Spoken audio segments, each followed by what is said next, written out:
E aí pessoas, eu sou a Lene e eu estou de volta com mais um vídeo. E hoje eu vou falar com vocês sobre as leituras que eu fiz até agora em 2024. Então, o primeiro livro que eu comecei a ler em 2024 e terminei foi A Autobiografia do Vermelho, de Anne Carson. Eu, na verdade, fiquei sabendo desse livro por uma booktuber canadense, Emma, no canal dela é Amy, que essa daqui é uma das escritoras favoritas dela, e ela falava tanto sobre ela e tal, não sei o que, e teve em um dos vídeos ela fala sobre esse livro aqui, e eu fiquei curiosa para ler. Esse livro aqui, na verdade, é uma releitura de um mito grego, que é o mito de Gerion, que é um monstro vermelho que Heracles extermina. E eu não sou muito, assim, versada em mitos gregos, certo? Digo isso logo de início. Mas mesmo que você não seja, se você pesquisar um pouquinho assim sobre ele na internet e for ler o livro, eu acho que você já consegue tirar um bom suco daqui. Só que aí aqui, nesse livro, na verdade, Gerion é um menino super sensível e gay, né? E aí ele começa a ter um relacionamento com Heracles. E é um relacionamento bem conturbado, assim, porque Heracles não parece, assim, ter as mesmas prioridades que Gerion, e não parece ter os mesmos interesses, e é uma coisa muito assim. Heracles depois passa um tempo longe de Gerion, e Gerion fica meio perdido, e aí quando Gerion reencontra Heracles em outro momento da vida, que aí eu não vou falar muito mais, porque pra quem se importa com spoiler, né?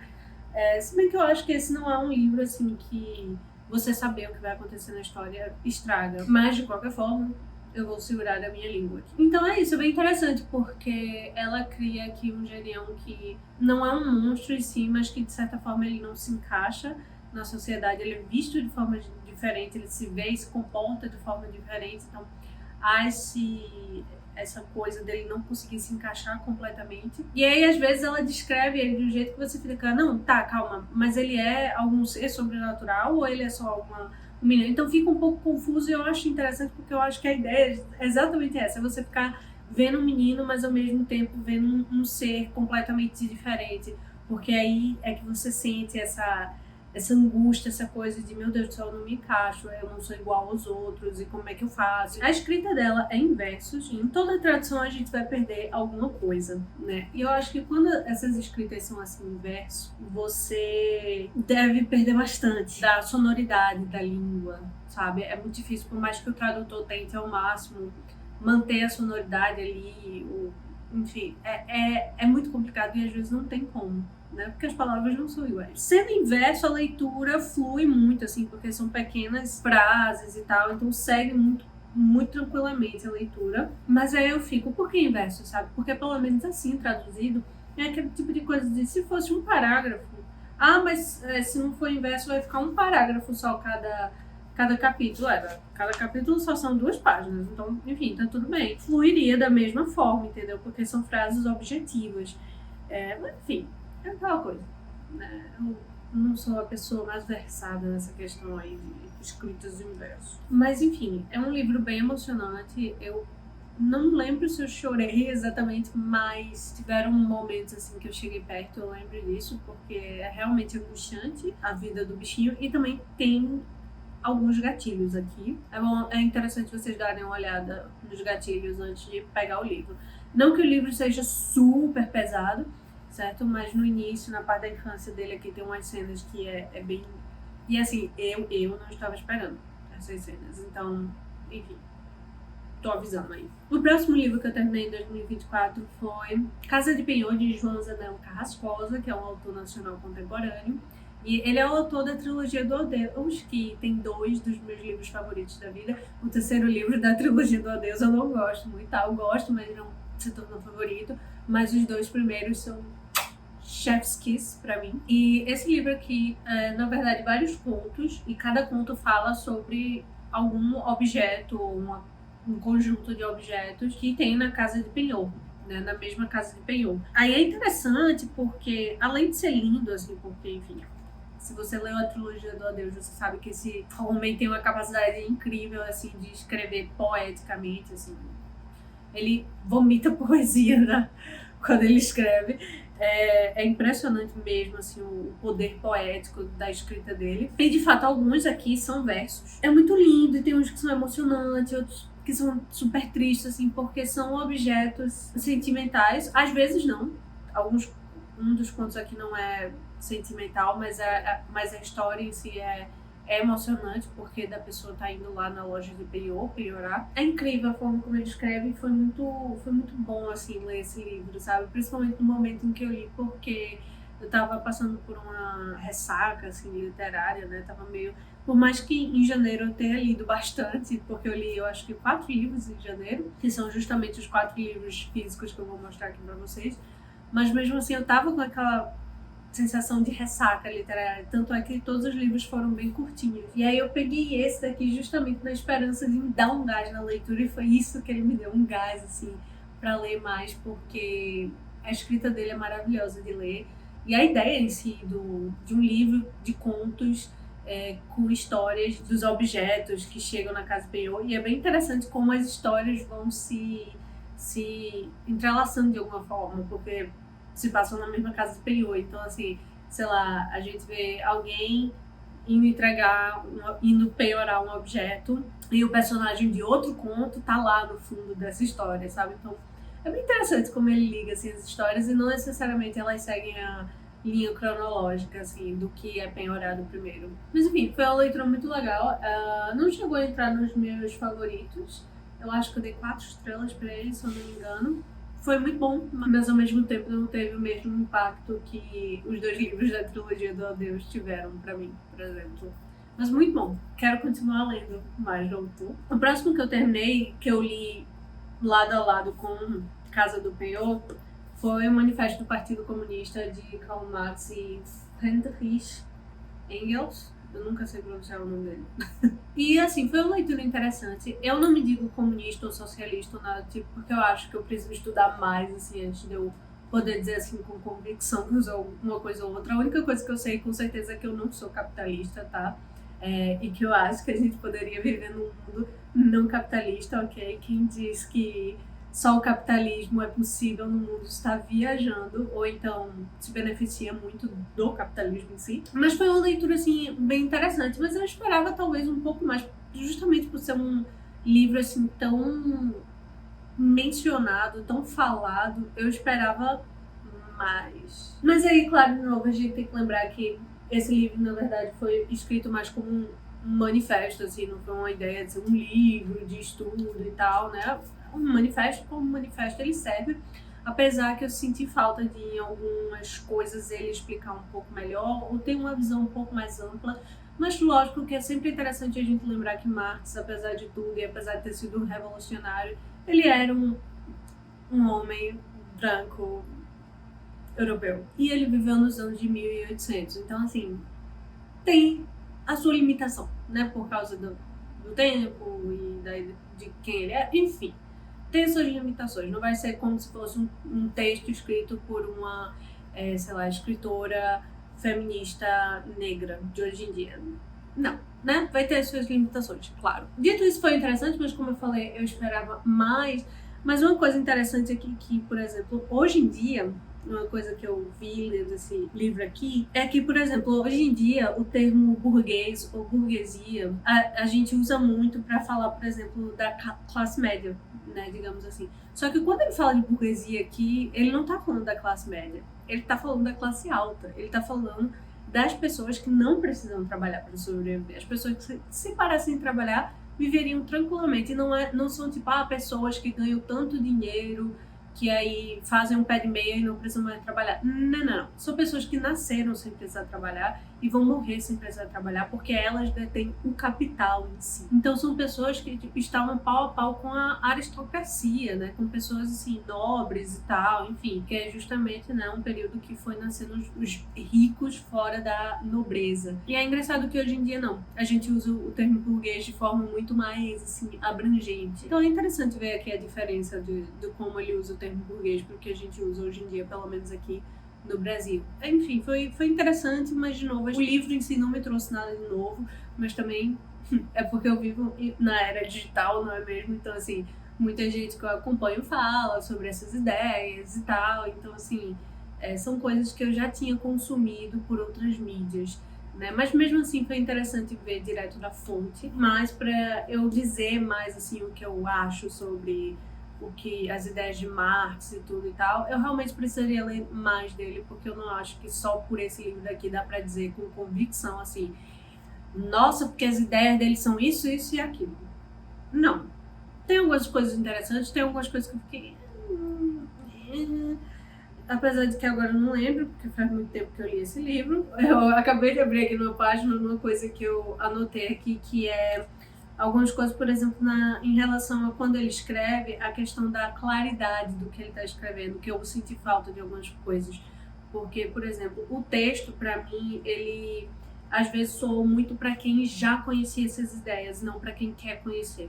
E isso eu acho bem limitador, principalmente para uma coisa que é para ser um manifesto, para chamar a atenção, para chamar as pessoas para a luta. Por exemplo, aqui ele uma hora fala na questão de propriedade privada e na forma como ele fala, fica parecendo que é qualquer propriedade, só que não, o que ele está falando, na verdade, é dos meios de produção, e não tipo da sua casinha, do seu colchão, da sua caminha, não. A sua caminha, a sua casinha é sua, é para ser sua mesmo. O que ele está falando é dos meios de produção, assim, de latifúndios também, né, digamos assim. Então, falta um pouquinho esse tipo de clareza, que às vezes eu sinto que falta quando algumas pessoas falam algumas coisas e aí se entende algo errado, né, e, enfim, eu acho importante ter clareza na hora de falar algumas coisas. Mas, enfim, tirando isso, foi interessante, pequenas coisas que eu fiquei... Mas pretendo ler mais dele pra ver o que eu vou achar. Se um dia eu tiver dinheiro pra comparar o Capital, porque, minha gente, o que é isso? Bem, é revestido a ouro, é? O Capital de literalmente, o cara comunista escrevendo sobre comunismo e aí o livro dele é R$100 cada volume do Capital. Enfim, né? O outro livro que eu terminei logo depois desse, bem no final de janeiro, foi A Metamorfose, de Kafka, que inclusive é um dos meus livros favoritos, continua sendo. Dei 5 estrelas novamente pra ele. Na verdade, eu reli esse livro aqui pro Desafio Tufão, né, que eu até fiz o book haul aqui no canal e tal, e postei os livros que eu comprei que estavam faltando. E eu acho que eu vou desistir de acompanhar o desafio, porque eu não consigo já. Tá, gente, assim, em fevereiro era pra ler Memórias Póstumas, só que aí cancelou o encontro de fevereiro. Aí eu vou terminar de ler Memórias Póstumas, ler Dom Casmurro e a gente discute em março, ou, quer dizer, no início de abril, os 2 livros. Não consegui terminar Memórias Póstumas em fevereiro, entrei em março lendo ele, até que chegou no final de março, eu nem tinha começado a ler Dom Casmurro e eu olhei assim pro livro e eu acho que eu não vou terminar de ler. Me doeu muito parar de ler, abandonar a leitura, porque eu tava adorando a leitura, é um livro que eu gosto muito, Memórias Póstumas, mas é porque eu realmente não estava a fim de reler ele naquele momento, eu só estava relendo para poder fazer parte da discussão. E a mesma coisa do Dom Casmurro. Dom Casmurro é um dos meus favoritos da vida, enfim, mas eu sabia que eu não queria reler ele naquela hora. E aí então eu fiquei... Aí agora eu tenho um Primo Basílio, que eu ainda estou lendo. E já passou o dia da discussão dele. Mas aí eu vou terminar de ler de qualquer forma, porque eu tô gostando, porque é muito livro de fofoqueiro. Mas enfim, eu acho que eu vou desistir, porque eu tava começando a ficar estressada, porque eu não tô conseguindo ler os livros a tempo e... Enfim, tentei. Consegui no primeiro mês ler a Metamorfose a tempo, mas também porque é um livro desse tamanho, né? Então eu li super rápido, reli, na verdade, né? Super rápido. O livro em si é um grande clássico, né? Mas para quem não sabe, o livro conta a história de Gregor Samsa, que é um trabalhador que um belo dia acorda e se vê metamorfoseado num inseto gigante. E aí o livro todo é falando sobre como ele lida com isso, como a família dele lida com isso. E eu acho que a maior beleza assim, desse livro é que ele se encaixa em tantas coisas, assim, porque tem gente que interpreta mais pro lado da depressão, tem gente que interpreta mais pro lado da velhice, da doença. Naturalmente, né, porque nós somos pessoas lendo os livros, eu acho que a gente puxa a sardinha na hora da interpretação pro que a gente tem mais perto da gente. Talvez o que a gente experienciou, o que a gente viu, alguém muito próximo de experienciar. E aí é bem interessante. Da primeira vez que eu li esse livro, eu vi muito, né, a questão da depressão aqui, assim, como uma metáfora para a depressão. E lendo de novo, eu também vi de novo, e os estágios, assim, pelos quais que ele passa de tipo, tentar fingir que nada tá acontecendo e tentar voltar à rotina normal. E até finalmente entender, não tem como eu voltar à rotina normal. E como ele lida com isso, e a culpa que ele sente por não conseguir fazer as coisas que ele conseguia fazer. A família dele também, que era completamente dependente dele. E o final, assim, é extremamente triste. Me deixou ainda mais acabada do que a primeira vez. Além de ser um livro incrível, da metáfora, de tudo e tal, eu acho que uma das belezas dele é justamente essa, de mostrar o que a literatura é capaz, sabe? Principalmente quando a gente teve a discussão, porque esse eu terminei a tempo de participar da discussão. Quando a gente teve a discussão, algumas outras pessoas interpretaram como eu, pro lado mais da depressão, outras para pessoas doentes, outras para pessoas idosas. Então foi muito interessante ver essas interpretações completamente diferentes, mas que ao mesmo tempo fazem muito sentido dentro do que ele escreveu. Todas elas se encaixam. E eu acho que é essa a beleza desse livro. Recomendo muitíssimo sempre, não é mesmo? E o último livro que eu tenho pra falar aqui hoje é Blade Runner. Bem, na verdade Blade Runner, o nome original do livro mesmo é Androides Sonham com Ovelhas Elétricas? Eu acho que é isso, né? E é uma pergunta mesmo o título. Tem um filme. Eu prefiro os 2 filmes do que o livro, tá? Eu realmente não gostei desse livro. Mas enfim, uma rápida sinopse. Aqui nesse livro, um caçador de androides caça androides e ele quer ter um animal de verdade. Ele quer conseguir dinheiro pra ter um animal de verdade. É basicamente isso. Não tem muito mais o que falar, assim. O livro é muito chato, assim, muito seca. A escrita é muito tedioso. Eu nem sei porque eu terminei, eu acho que eu terminei só pra terminar mesmo esse livro. Sei lá, e ao mesmo tempo eu fiquei, não, talvez quando chegar até o final tenha alguma coisa interessante, mas eu não lembro se eu falei isso em outro vídeo ou no vlog que eu tô gravando agora, eu não lembro onde foi que eu falei, mas eu acho que eu já falei isso aqui no canal em algum momento. Claro, cada livro vai ter sua escrita. Nem todo livro vai ser floreado e cheio de poesia, não sei o que. Alguns vão ter uma escrita mais fria, outros vão ter uma escrita mais calculista, outros vão ter uma escrita mais seca mesmo, como é o caso desse livro. Mas o que eu sinto lendo clássicos da ficção científica é que muitas vezes é porque eles não sabiam escrever de outro jeito que não dessa forma seca. Porque não parece ser um seco do tipo... Intencionalmente o autor pensou, eu vou fazer uma escrita super artificial, seca, para encaixar com o meu livro. Não, parece que é seca porque ele não sabe escrever de outro jeito. Eu não sei explicar, mas é essa a sensação que eu tenho ao ler esses livros. Lembrei, eu falei disso no Book Unhaul, quando eu tava falando de Adorável Mundo Novo e Fahrenheit 451. Mas esse livro ainda é pior do que os outros dois. Porque os outros dois, pelo menos Admirável Mundo Novo, ele constrói um mundo melhor. Esse daqui, a construção de mundo é... Então, assim, a construção de mundo não é interessante o suficiente para você ficar preso ali naquela coisa e tal. O enredo em si não tem, assim, substância o suficiente também para te deixar super interessado. E a escrita em si não é boa o suficiente para te fazer se conectar muito com o personagem principal, com qualquer um dos personagens. Então, tipo, por exemplo, mesmo que no filme, por exemplo, você sinta mesmo a angústia, essa coisa do tipo, mas esses androides que parecem muita gente, eles estão matando esses androides, meu Deus, essa coisa horrível. E você torce pelos androides, você vê alguns androides fazendo coisas horrendas e você fica, não, eu não concordo com isso, mas ao mesmo tempo eu não acho que você deva sair matando os androides. Enfim, então tem esse conflito aí moral no filme que é muito interessante, que ele tenta trazer aqui, que de certa forma chega lá, você fica, poxa, velho, realmente precisa matar os caras, mas ao mesmo tempo você, pelo menos eu não me conectei tanto assim com o livro pra isso, sabe? E não sei, gente, quanto mais eu leio livro de ficção científica clássico, mais eu sinto menos vontade de ler. Então eu acho que o que eu vou tentar fazer é ler mais livros de ficção científica contemporâneos para ver se eu gosto mais. Porque não é possível que seja o gênero, porque o gênero em si eu acho super interessante, eu gosto muito de assistir filmes, mas são as escritas desses últimos autores, a não ser que todo autor de ficção científica escreva assim. Aí talvez realmente não vai rolar pra mim, mas eu acho que não, porque eu já vi outras pessoas que gostam de ficção científica falarem a mesma coisa de clássicos da ficção científica.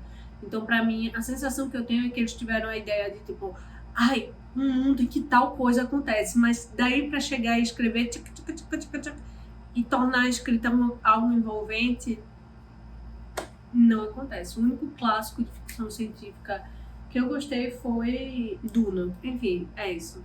Esse é o último livro que eu tenho pra falar. Então esses foram os 5 livros que eu li até agora, em 2024. É isso, gente. Me contem aí o que vocês leram até o momento, em 2024. Se vocês gostaram, não gostaram, como está sendo o ano de vocês de leitura. Eu vou ficando por aqui. Eu espero que vocês tenham gostado do vídeo. Um beijão. E eu vejo vocês no próximo vídeo.